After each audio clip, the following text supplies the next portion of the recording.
Welcome to Mana TV news. బులెటిన్ల ముందుగా headlines. అమరావతిలో వెంకటేశ్వర స్వామి ఆలయ విస్తరణకు శంకుస్థాపన చేసిన సీఎం చంద్రబాబు.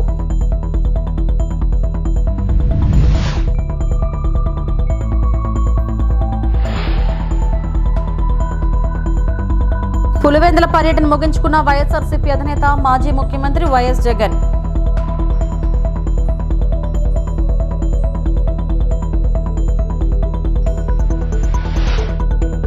కల్తీ నెయ్యి కేసుపై వైవి సుబ్బారెడ్డి వివరణ.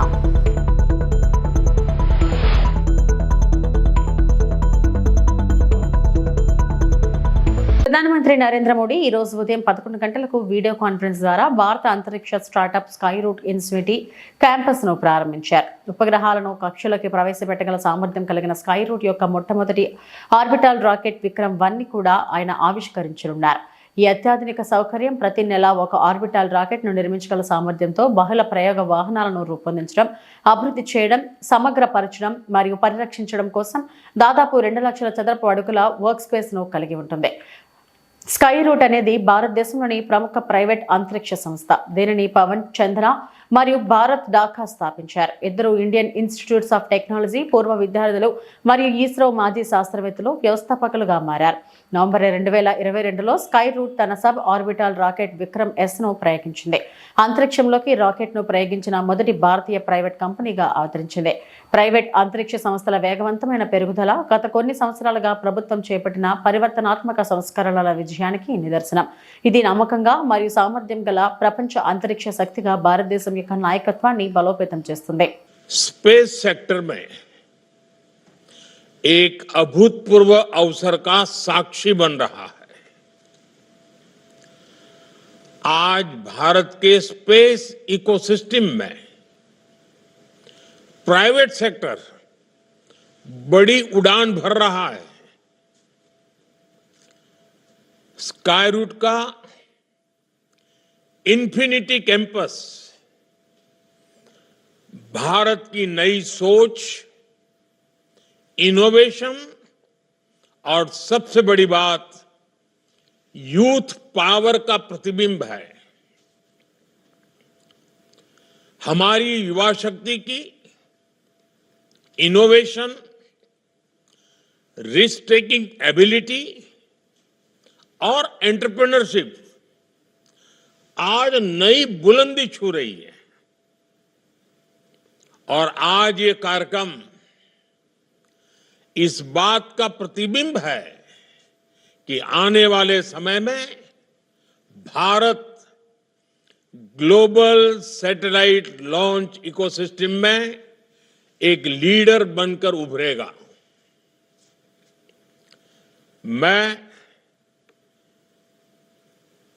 पवन कुमार चंद्रा और नागा भर डाका को बहुत बहुत शुभकामनाएं देता हूं. దేవతల రాజధాని ఎలా ఉంటుందో అదే నమూనాతో ఏపీ రాజధాని అమరావతి ఉంటుందని సీఎం చంద్రబాబు అన్నారు. రాజధాని కోసం రైతులు 33,000 ఎకరాలు స్వచ్ఛందంగా ఇచ్చారని, పవిత్ర కార్యక్రమానికి రైతులు సహకరించారని అభినందించారు.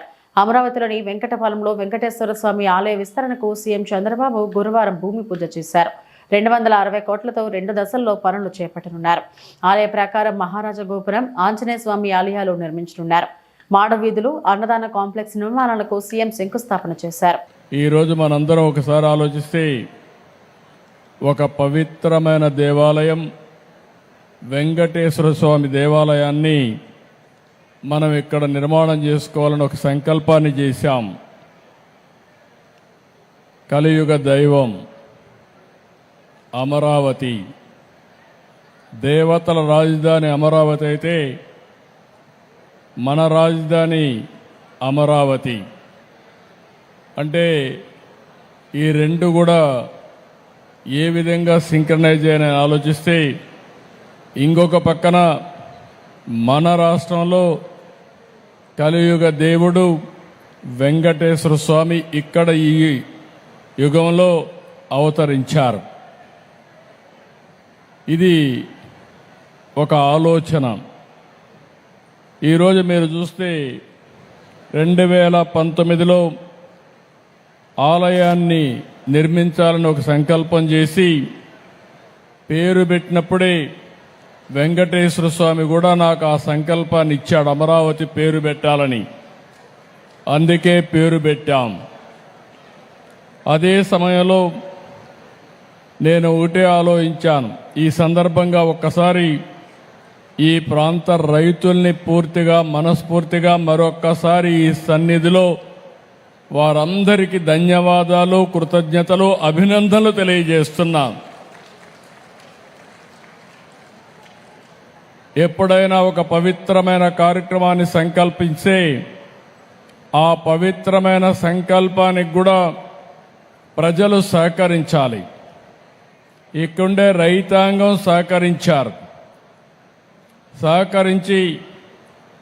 29,000 మంది రైతులు 33,000 ఎకరాల భూమి స్వచ్ఛందంగా, మీరిప్పుడు డబ్బులు లేవు కాబట్టి ఒక కొత్త విధానం ల్యాండ్ పోలింగ్లో మేమిస్తామని చెప్పిన రైతాంగాన్ని మరొక్కసారి అభినందిస్తున్నా, ధన్యవాదాలు తెలియజేస్తున్నా. దానిపైనే ఆ సంకల్పం కూడా మీ అందరిలో వెంకటేశ్వర స్వామి కల్పించాడని నేను మనస్ఫూర్తిగా నమ్ముతున్నాను. 25 ఎకరాల భూమి, పవిత్రమైన ప్రదేశం, కృష్ణా నది ఒడ్డున వెంకటేశ్వర స్వామి దేవాలయం. ఇది ఒకసారి గుర్తు చేసుకుంటే అదే మనకు ఒక శక్తినిస్తుంది. అందుకే ఈ అమరావతిని కూడా ఒక్కసారి నేను గుర్తు చేస్తున్నాను. ఇది ఏమాత్రం మీకు ఎవ్వరికి కూడా అనుమానం అవసరం లేదు. దేవతల రాజధాని అమరావతి ఏ విధంగా ఉంటుందో ఆ నమూనాగా మన అమరావతి ఉండాలని వెంకటేశ్వర స్వామి. వైఎస్ఆర్సీపీ అధినేత మాజీ ముఖ్యమంత్రి శ్రీ వైఎస్ జగన్ పులివెందుల పర్యటన ముగిసింది. 3 రోజుల పాటు సొంత నియోజకవర్గంలో ప్రసాద్ దర్బార్ నిర్వహించడంతో పాటు పలు కార్యక్రమాల్లో పాల్గొన్నారు. 3 రోజుల పాటు వైఎస్ఆర్ జిల్లాతో పాటు ఇతర జిల్లాల నుంచి వచ్చిన పార్టీ నాయకులు, శ్రేణులను కలిశారు. కార్యకర్తలు, అభిమానులను కలవడంతో పాటు వాళ్ళ నుంచి విజ్ఞప్తులను స్వీకరించారు. అందరూ ధైర్యంగా ముందుకెళ్లాలని సూచించారు. పార్టీ నాయకులు, కేడర్ ఎవరూ అధైర్యపడవద్దని, రాబోయే రోజులు మనమేనని అందరూ ఉత్సాహంగా పనిచేయాలని సూచించారు. ఈ 3 రోజులు పులివెందుల నియోజకవర్గంలో ఎక్కడికి వెళ్లినా పార్టీ కార్యకర్తలు, అభిమానులు ఘనంగా స్వాగతం పలికారు. వైఎస్ జగన్ ను కలిసేందుకు కార్యకర్తలు, ప్రజలు క్యాంప్ కార్యాలయానికి క్యూ కట్టారు. 3వ రోజు బయలుదేరే ముందు కూడా తన కోసం వచ్చిన ప్రతి ఒక్కరిని ఆప్యాయంగా పలకరించారు.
తిరుమల లడ్డూ వివాదంలో ప్రస్తుత ప్రభుత్వం నా మీద విష ప్రచారం చేస్తుందని వైసీపీ రాజ్యసభ సభ్యులు వైవి సుబ్బారెడ్డి అన్నారు. తిరుమల పవిత్రతకు భంగం కలుగుతుందని సుప్రీంకోర్టులో నేను పిటిషన్ దాఖలు చేశాను. కోట్లాది మంది హిందూ భక్తుల మనోభావాలు దెబ్బతినేలా పరిస్థితులు ఉన్నాయి. 20 కోట్ల లడ్డూలు కల్తీ నెయ్యితో తయారయ్యాయన్న ఆరోపణలలో వాస్తవం లేదని చెప్పుకొచ్చారు. అధిక ధరలతో నెయ్యిని కొనుగోలు చేశారన్న ఆరోపణలు నిజం కాదు. 2019-2024 హయాంలోనే కల్తీ జరిగిందని దర్యాప్తు చేస్తున్నారు. అంతకుముందు కూడా కల్తీ జరిగిందా, దర్యాప్తు జరగాలని వైవి సుబ్బారెడ్డి డిమాండ్ చేశారు. Laboratory proof or official confirmation. The SIT inquiry ordered by the Honorable Supreme Court is still underway. Yet the selective leaks and speculative figures are being circulated, damaging TTD's reputation and deeply hurting the sentiments of devotees spread over all over the world. When claims first emerged with animal fat was being mixed in the prasadam, it was stated none other than the Chief Minister, Mr. Chandrababu Naidu, saying that during YSR Congress Party regime, in preparation of laddus, instead of cow ghee, animal fat is used.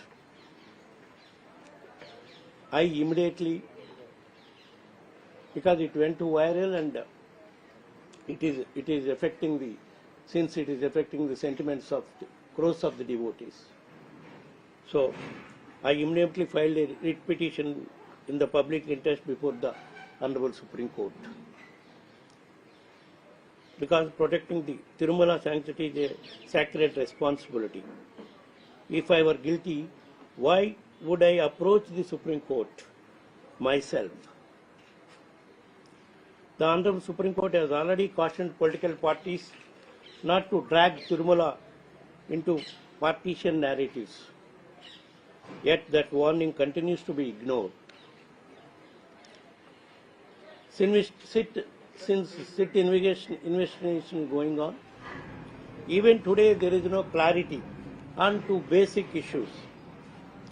One, did the suspected ghee tankers were ever enter into preparation of laddu prasadams, which were supplied in June 24, as claimed by them? And was the animal fat were present or not in that 4 tankers? That not yet clarified by the SIT. SIT or TTD must answer this one clear sentence without any ambiguity, speculation or political spin. See, there was a robust system in TTD, be it YSR Congress Party regime or TDP regime, since years together. The system is every ghee tanker enters prasadam preparation undergoes mandatory TTD lab. Tanuku Surya దేవాలయం నూతన పాలకవర్గం అత్యంత ప్రతిష్టాత్మకంగా పనిచేయాలని పశ్చిమ గోదావరి జిల్లా తణుకు శాసనసభ్యులు ఆర్మిల్లి రాధాకృష్ణ అన్నారు. తణుకులో సూర్య దేవాలయం ఓ ప్రత్యేకమైన దేవాలయం అని ఆయన పేర్కొన్నారు. సూర్య దేవాలయం నూతన పాలకవర్గ ప్రమాణ స్వీకారోత్సవ సభలో ఆయన ముఖ్య అతిథిగా పాల్గొన్నారు. నూతన పాలకవర్గ అధ్యక్షులు గమని రామచంద్రరావు సభ్యులతో ఆలయ కార్యనిర్వహణ అధికారి ముత్యాల సత్యనారాయణ ప్రమాణ స్వీకారం చేయించారు. శాసనసభ్యులు రాధాకృష్ణ మాట్లాడుతూ గతంలో పనిచేసిన ఆలయ పాలకవర్గ అధ్యక్షులు సభ్యులు ఆలయ అభివృద్ధికి ఎంతగానో కృషి చేశారని అభినందించారు. నూతన పాలకవర్గం ఆధ్వర్యంలో మరింత అభివృద్ధి చెందాలని ఎమ్మెల్యే రాధాకృష్ణ అన్నారు.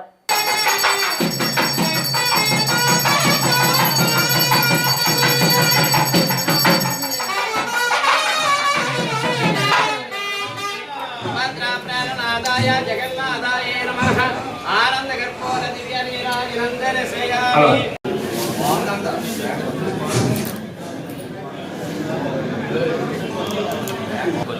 ఎలాగెళ్ళి దిగండి మేము మిస్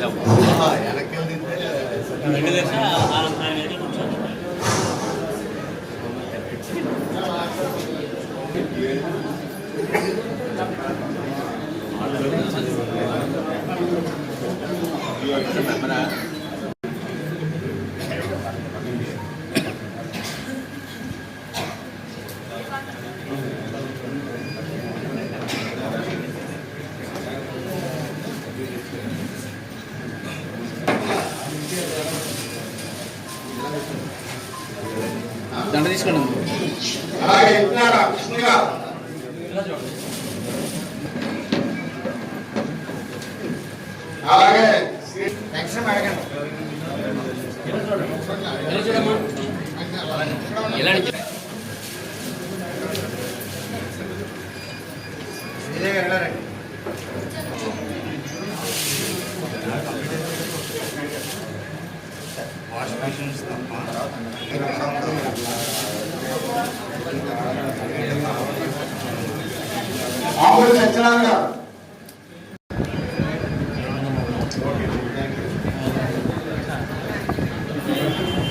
పట్టణంలో సూర్య దేవాలయం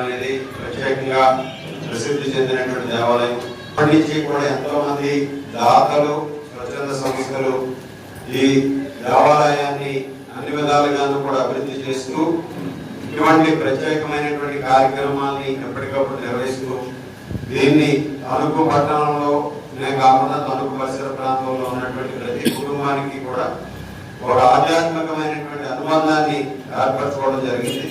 అటువంటి విశిష్టమైనటువంటి దేవాలయానికి మనకి గత 10 సంవత్సరాలుగా రాము గారు అందించినటువంటి సేవల్ని ఆయన అన్ని కూడా తానే దగ్గర నుంచి చూసుకుని మిగిలిన అనేక మంది దాతలు, అనేక మంది వాలంటీర్స్ సహకారంతో ఈ దేవాలయంలో ఏ కార్యక్రమం చేసినా దిగ్విజయంగా చేయడం జరిగింది.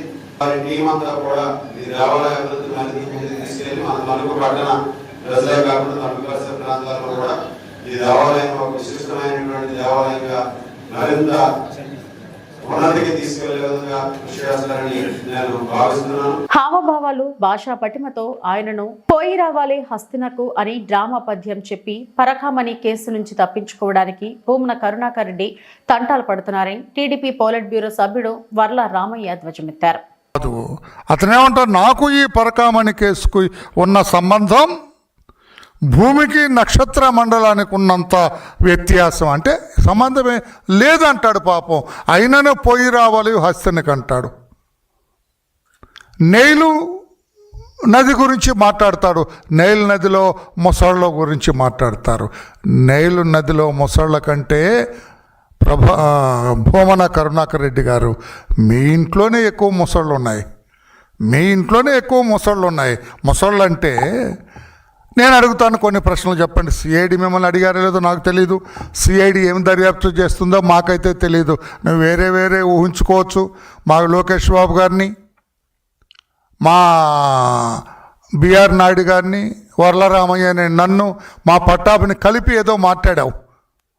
ఎన్ని మాట్లాడుకున్నా పర్లేదు, ఎందుకంటే నువ్వు కుర్తిలో పడ్డ ఎలకో కనుక అలాగే మాట్లాడతావు. పాపం నువ్వు శ్లేష్మంలో చిక్కుకున్న ఈగవు కనుక అలాగే మాట్లాడతావు. సాలెగూడలో చిక్కుకున్న పురుగు కనుక నువ్వు అలాగే మాట్లాడతావు. నేను ఒక్కటి అడుగుతానయ్యా, 14.5 crore ఖరీదైన ఆస్తులు ముద్దాయి దగ్గర నుంచి మీరు తీసుకున్నారు, దేవాలయానికి గిఫ్ట్గా డ్రామా ఆడి తీసుకున్నారు. వ్యవసాయ సంబంధిత పరిశ్రమలకు 24 పైసల వడ్డీకే 2 కోట్ల వరకు రుణాలు మంజూరు చేస్తామని ఎమ్మెల్యే సోమిరెడ్డి చంద్రమోహన్ రెడ్డి అన్నారు. నెల్లూరు జిల్లా పొదలకూరు మండలంలో పర్యటించిన ఎమ్మెల్యే సుమారు 5 కోట్ల రూపాయల అభివృద్ధి కార్యక్రమాలకు శంకుస్థాపన, ప్రారంభోత్సవాలు చేశారు.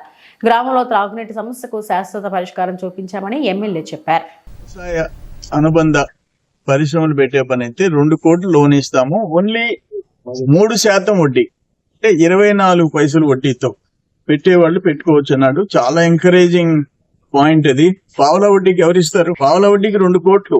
రైతులు ఎంతసేపు వ్యవసాయం అని కాకుండా ఇటువైపు కూడా చదువుకున్న పిల్లకాయలు medium and small and medium industrial unit పెట్టేదానికి ఆలోచన చేయాలి. అదొకటి. పొదలకూరుకి మర్రిపల్లికి వాటర్ సప్లై ప్రాబ్లం అయింది. అందుకని కండలేరు డ్యామ్ నుంచి డైరెక్ట్ పైప్ లైన్ 2,40,00,000 రూపాయలతో ఈరోజు ప్రారంభం చేశాం. రేపటి నుంచి వాటర్ సప్లై సమస్య లేకుండా దాన్ని కూడా ఇప్పుడు ప్రారంభించాము. వినాయకుడు, విలేజ్ లో వినాయకుడు, కేరింత చిత్రాలతో దర్శకుడుగా మంచి గుర్తింపు తెచ్చుకున్న సాయి కిరణ్ అడవి దర్శకత్వం వహిస్తున్న కొత్త చిత్రం 16 రోజుల పండుగ. సాయికృష్ణ కథానాయకుడిగా పరిచయం అవుతున్న ఈ చిత్రంలో రేణు దేశాయ్, అనసూయ, వెన్నెల కిషోర్ కీలక పాత్రలు పోషిస్తున్నారు. ఈ చిత్రం హైదరాబాద్లోని అన్నపూర్ణ స్టూడియోలో పూజా కార్యక్రమాలతో లాంఛనంగా ప్రారంభమైంది. ప్రముఖ దర్శకుడు శేఖర్ కముల్లా ముఖ్య అతిథిగా హాజరై హీరో సాయికృష్ణ, హీరోయిన్ గోపికలపై క్లాప్ కొట్టారు. కోనా వెంకట్, కేకే రాధామోహన్, టీజీ విశ్వప్రసాద్, సురేష్ బాబు హాజరై చిత్ర బృందానికి అభినందనలు తెలిపారు. మంచి కథలో నటించడం ఆనందంగా ఉందని రేణు దేశాయ్ తెలిపారు.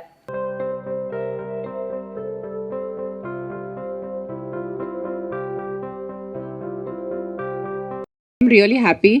సాయి కిరణ్ ఇది నాకు 2020 బిఫోర్ కోవిడ్ లాక్డౌన్ ఈ స్టోరీ నాకు చెప్పారు. నాకు అప్పుడే చాలా నచ్చింది. అసలు డెఫినెట్లీ నేను చేస్తాను Sai Kiran. Mother in law role, అత్తమ్మ అంటే నా ఏజ్ అంతా ఉందా అని నాకే అనిపించింది. సరే పర్లేదు చేద్దాం. కొంచెం అంటే మీరు సినిమా చూస్తే మీకు కొన్ని అర్థమవుతాయి. అంతే I think it's one of the nicest scripts that I have heard. ప్రతిసారి నా ఇంటర్వ్యూస్లో నాకు అడుగుతారు నెక్స్ట్ ఫిల్మ్ ఏంటి, వాట్ ఆర్ యూ డూయింగ్.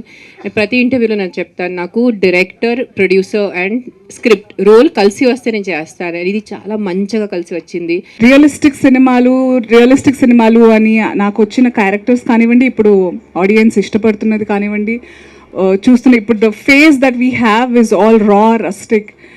ఎక్కడో అక్కడ the girl I grew up watching Raghavendra Rao గారి సినిమాలు ఆర్ కృష్ణవంశీ గారి సినిమాలు, అఫ్ కోర్స్ సాయి కిరణ్ గారు కూడా విలేజ్లో వినాయకుడు అవన్నీ తీసినప్పుడు these beautiful films I was missing it. I was feeling the dearth of ఇలాంటి సినిమాలు ఎప్పుడు వస్తాయో అని అనుకున్నాను. But I never thought that sooner I will manifest to be a part of such film. Thank you for having me a part of this film. Sai Kiran garu వచ్చి కథ చెప్పారు. I was very happy. Okay, ఈ కథతో first cinema చేయాలి అంటే దానికన్నా అదృష్టం లేదని. దాని తర్వాత నాకు మెల్లమెల్లగా ఒక్కొక్కటి చెప్పారు దట్ రేణు దేశాయ్ గారు ఉన్నారు సినిమాలో అని, అనసూయ గారు ఉంటారు సినిమాలో అని. నాకు లాంచ్ ఇవన్నీ నాకు తెలియదు. ఫస్ట్ సినిమా చేస్తున్నాను అంతే అనుకున్నా, కానీ ఇవన్నీ మనకు తెలిసిన తర్వాత ఓకే మా డాడీ లైక్ లాంచ్ అని బాగా కోరుకునే వాళ్ళు. అప్పుడు అర్థమైంది ఓకే ఇదేదో బాగానే జరుగుతుంది, నాకు లాంచ్ అంటున్నారు, ఇదేమో లాంచ్ అంటే ఏమో అని. సో వెరీ హ్యాపీ అండి. Firstly, thanks to my producers for trusting me with this beautiful character. I am so excited for you all to see what we are. ఇవి ఇప్పటివరకు నా బులెటిన్ అప్డేట్స్. నమస్తే.